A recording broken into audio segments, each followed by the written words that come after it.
Hey everyone, this is Dan, and today I want to talk a little bit about flow, those peak states of laser-like productivity and motivation where time just seems to evaporate and we absolutely smash our goals 100%. And I want to come at this from the neuroscience angle and share with you 3 huge ideas that will give you some very tangible perspective on this topic, as well as very actionable strategies for you to make some immediate improvements.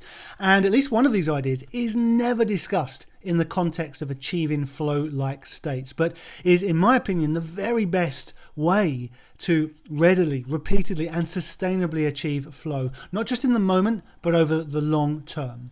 Now, everyone wants to improve their performance. They want to be tip-top, firing on all cylinders, and really delivering in the key moments, bringing confidence and competency to their days, their careers, and their lives.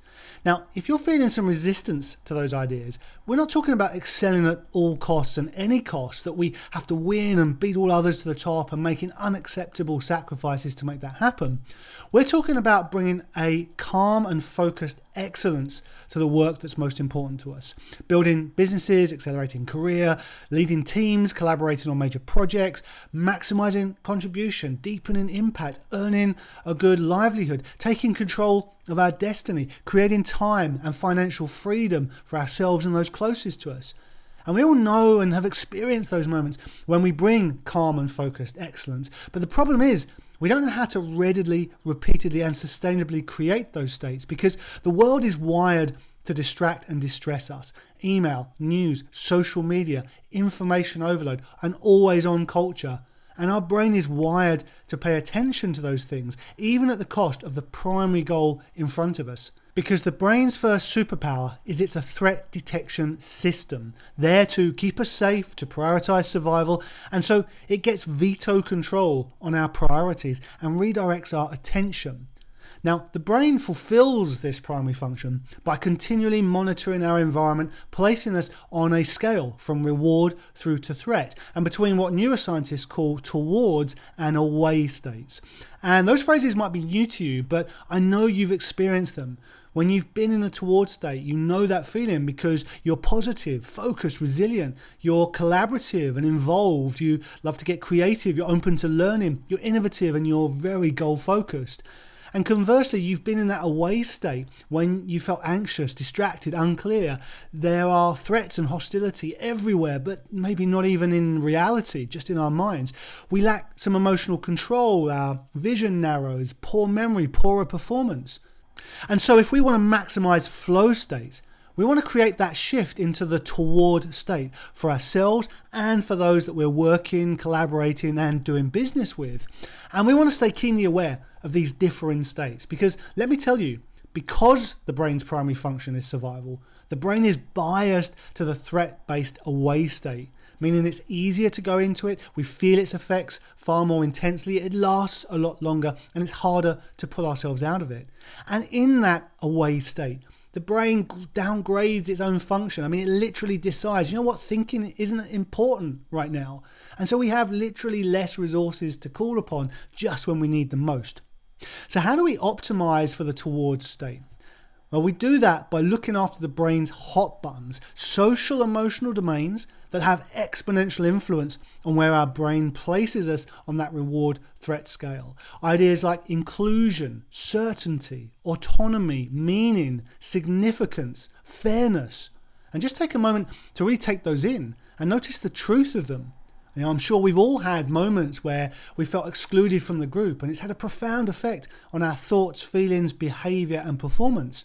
Or when we've lacked certainty about the future, or lost the meaningful connection between our work and our values, or felt a sense of injustice and unfairness. These social emotional domains have a profound effect on our performance and our state of mind.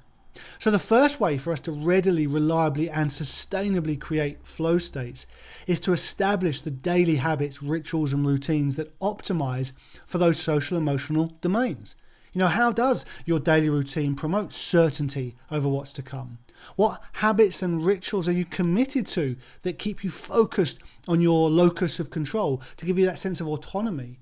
What are you doing day in, day out to feel included and to include other people?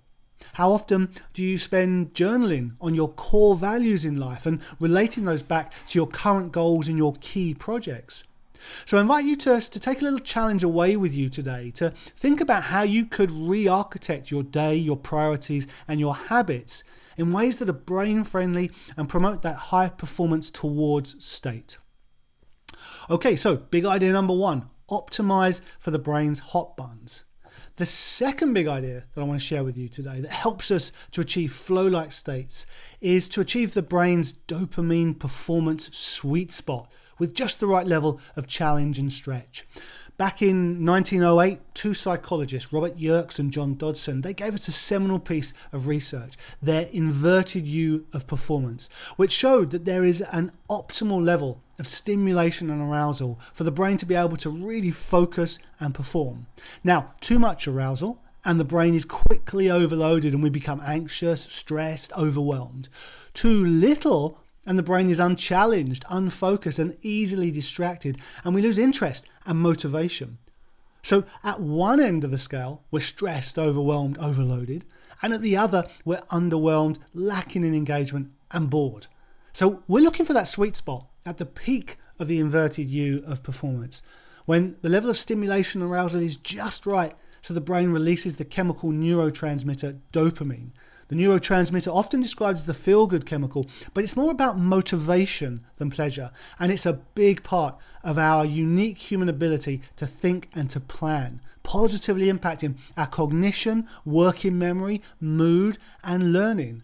And so our thinking becomes clear, insights emerge, ideas flow, motivation is high, and we're firing on all cylinders. Now, no discussion of flow is complete without mentioning Mihai Csikszentmihalyi, the Hungarian-born psychologist who brought us the concept of flow and whose extensive studies gave us the key ingredients of achieving those peak states. Firstly, a clearly defined goal that really captures the attention. That piece is really important.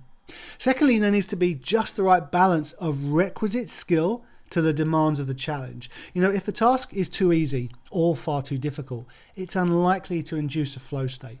The challenge must demand of us the full extent and maybe just a touch above our full skill level. And finally, flow states require immediate performance feedback supported by positive reinforcement. We need to know what is and isn't working, and we need to feel good about the whole experience. So I invite you just to take a moment to jot down those crucial ingredients, and in your next journaling session, think about how you might achieve more flow states in your day by weaving these elements into your work and your projects. From a brain-based self-coaching perspective, how can you ensure you're always working with goals that are razor sharp in their definition and that really incite and engage you? Where can you add more challenge and stretch whilst keeping your goals achievable? Where could you create a setup that guarantees timely, valuable feedback that can inform your progress and your learning? And where's your feel-good factor going to come from that really acknowledges your efforts, recognizes achievements, and celebrates your wins?